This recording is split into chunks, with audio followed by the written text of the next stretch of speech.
Magandang araw sa inyong lahat.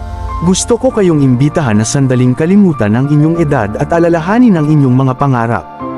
Hindi ba't masarap isipin na sa kabila ng ating edad, may pagkakataon pa rin tayong abutin ang mga pangarap na tila ba'y kay tagal nang nakatago sa ating mga puso. Kung minsan, tayo mismo ang naglilimita sa ating mga kakayahan dahil iniisip natin na huli na ang lahat.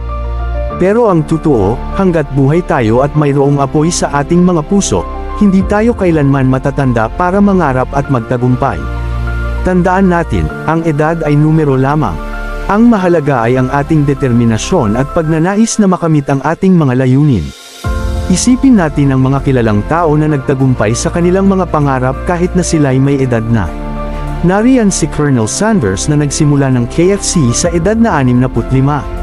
Si Grandma Moses na nagsimulang magpinta sa edad na 78. Hindi ba't sila ay inspirasyon na